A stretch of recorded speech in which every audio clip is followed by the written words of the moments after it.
Oral intercourse does come under the gray area that the Sharia is not explicit about between the husband and wife, and we actually do not have a lot of quotations about oral intercourse. The reason being that oral intercourse, generally speaking, was a sexual habit that was frowned upon in most Eastern cultures. It is something that is not embraced. It is more of a Western notion, and this is actually historically true. I'm not just inventing this. Even the ancient Indian book of the Kama Sutra, if you actually look it up, it actually mentions this act as not being between husband and wife. Really, it's mentioned amongst other segments of sexuality. And the pre-Islamic Arabs actually also knew of this act, and they considered it to be vulgar and crude, not something that is done by noble people. And this is mentioned, and this is indicated when the famous incident in the battle of, in the Treaty of Hudaybiyah, when one of the negotiators basically insulted the Sahaba by saying that they're going to abandon the Prophet ﷺ, Abu Bakr as-Siddiq became so angry, that shy, that modest, that humble, that pure person, he became so angry and enraged that he lost his temper and he uttered a profanity. And this is so atypical of Abu Bakr as-Siddiq radiallahu anh, but in his love for the Prophet sallallahu alaihi wasallam, when that man came and dared suggest that Abu Bakr is going to abandon the Prophet and the Sahaba are going to abandon the Prophet, his emotions went from 0 to 1,000 in 1 second, and he wanted to utter the worst vulgarity that they could ever utter to get his point across to this man. And he said something that translates as, and again it is explicit, so this video is not meant for the except for an adult audience. He literally said, go suck on the clitoris of Allat. This is literally what Abu Bakr as-Siddiq said. Okay, Umsus Badr Allat. Allat was their female goddess. Okay, now this is a very interesting curse. It's a very interesting curse. It actually demonstrates that oral intercourse was known to them, and it was an insult, and it was the highest insult, and it was an insult for a man to do this because they considered it to be demeaning and vulgar. So it's very clear that Eastern cultures generally, and yes, Arab cultures over even pre-Islam, and throughout most of Islamic history, that they viewed this act as not being noble. But as I explained in my other video about the what is haram in sexual actions and whatnot, nobility does not translate into haram and halal. Something can be ignoble and it doesn't make it haram. Something can be against the purity of the fitrah and it doesn't make it haram. You can say it is makruh. And therefore haram and halal is not based primarily upon nobility. It is based upon what Allah and His Messenger have said. And therefore, because of this, I understand that, so by the way, you're not going to find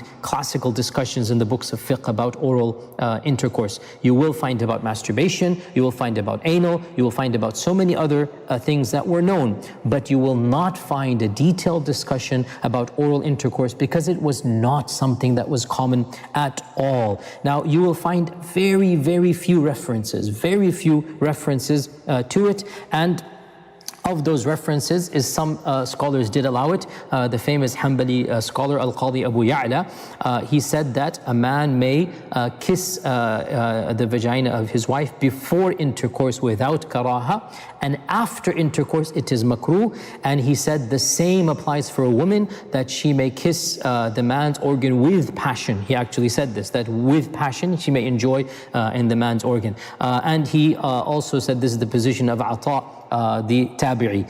And in the famous Al-Fatawa Al-Hindiyya of Hanafi fiqh, the famous Fatawa Hindiyya that was compiled, I believe, under the Alamgir time frame. I'm not 100% sure, don't quote me on that. But in the Fatawa Al-Hindiyya, it says that if a man inserts his, by the way, Fatawa Hindiyya is not that old, it's only like 200, 300 years old. So it's not one of the ancient books, but it is a relatively more modern one. It says that if a man inserts his penis into his wife's mouth, some have said this is makruh, and some have said that it is not makruh. So we have that reference there. And Al-Qurtubi, the famous Andalusian scholar, he mentions in his tafsir that Al-Asbagh al-Maliki, the famous earlier Maliki scholar, he says that he quotes from Al-Asbagh, which is one of the classical scholars of the Maliki madhab, that it is allowed for the man, this is explicit, brothers and sisters, it is allowed for the man to lick his wife's organ. يَلْحَسَهُ بِلِسَانِ, it literally says to lick. So we have some very few references that some of our scholars considered it to be permissible. At the same time, a lot of modern scholars considered it to be impermissible. And I can quote you like 5 or 10 that, and this is generally modern fatwa. As I said in earlier books, it's not really discussed. And they bring a number of evidences for this, right? So the first evidence that they bring that it is impermissible is the whole genre of verses that I already quoted in a hadith that approach women, they are your cultivation, approach them from their health, from their field, and they say that the mouth is not an orifice of cultivation. So Allah Azza wa Jalla is saying approach them from as if they're fields, as if they're cultivation. Now this is a very weak evidence because by unanimous consensus it is allowed for a man and a woman to play together with each other's hands until ejaculation is achieved, and a man may ejaculate onto the body of his wife and nobody will say it is haram, and he will do it intentionally. It does not contradict the verse. So it's a very weak way to refute this. Another thing that they say, that those who make it haram, they say that the mouth is a noble organ and the mouth does dhikr and the mouth recites the Quran, and so we should not put our private parts in it. And to respond to this, one can say that that might be a valid point, that it is a noble organ, but it doesn't make it sinful, it doesn't make it haram. You can say that it is discouraged, you can say that it's not befitting, but to say it is haram is to bring Allah's sin and Allah's maybe wrath or Allah's curse, or not necessarily wrath and curse, but you're saying that it is potentially punishable. And the evidence or the notion that the mouth is noble and dhikr is done, well, okay, ghiba and namima is a worse sin than kissing the organ of your spouse, for example, and it is done by the mouth. So what are you going to do? If somebody does ghiba, we tell him you don't read the Quran. If somebody slanders, does buhtan, we're going to tell him don't do dhikr of Allah subhanahu wa ta'ala. So the two are separate things, and you cannot bring the notion of tahreem just because you said that the mouth is a noble organ. The max that can be said is that it is not a noble act. I can understand this, but as I said, to say something is not noble does not make it sinful in the eyes of Allah subhanahu wa ta'ala. Now I think one of the strongest ways to actually say that it is makruh, or maybe more than makruh, is to bring up the issue of najasa. And to say that potentially najasa is going to be put into one's mouth. And to respond to this, one could say that the majority of the madhabs, actually 3 of the madhabs, say that semen is not najis. Okay, so 3 of the madhabs actually say that it is not najis.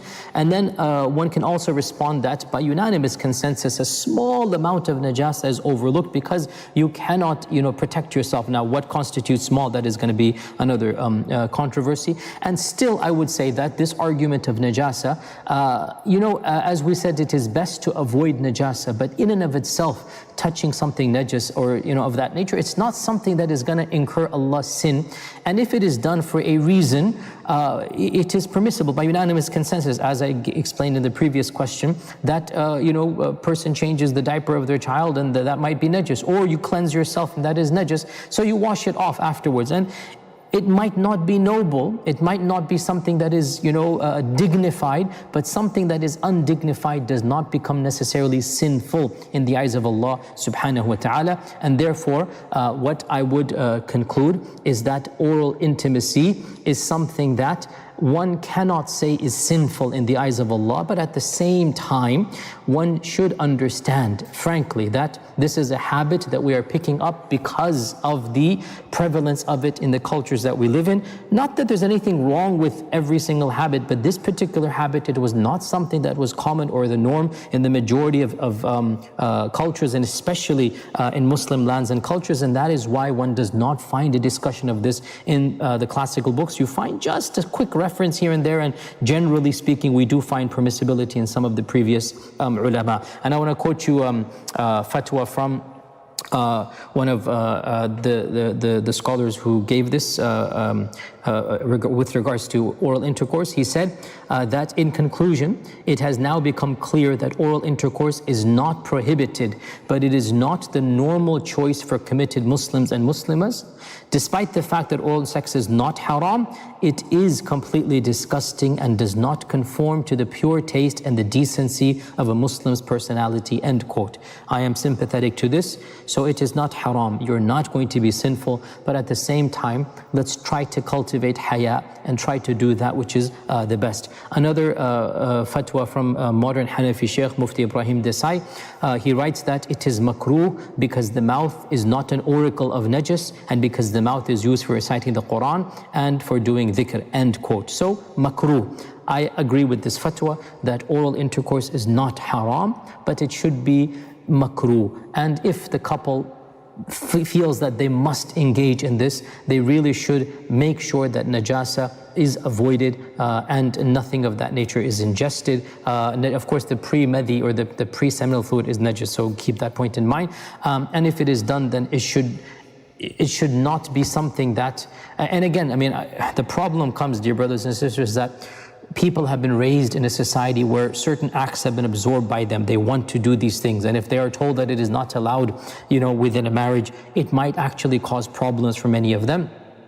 Sometimes people convert to Islam and they're totally accustomed to a certain lifestyle. So we cannot give a blanket fatwa to every single couple. The default, as I have said, and this is the position I'm advocating, is that it is not haram, it is not sinful, but I'm not giving the green light. It is makruh, and one should strive to one's best to attain a more noble or more purified level. But if one does it, one will not be punished by Allah subhanahu wa ta'ala. And by the way, interestingly, Jewish rabbis as well, many of them, they also forbid this, and they say that it is not something. I'm talking about the Orthodox strand. And also, before I conclude this question, I want to again be very clear here that this is something that is above and beyond normal intercourse. So if a woman feels that she does not want to engage in this, the husband cannot force her,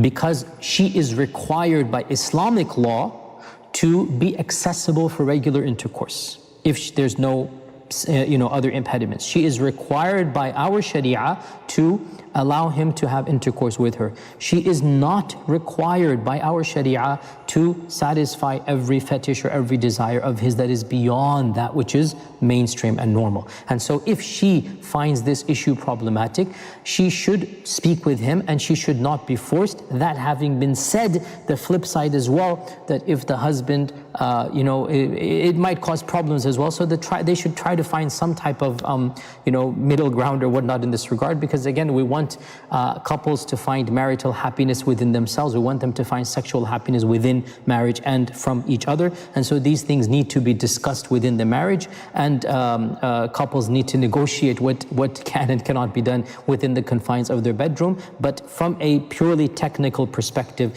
she should not be forced to do something that is above and beyond what is regular intercourse, and the two can negotiate what can be done, and Allah Azza wa Jalla knows best.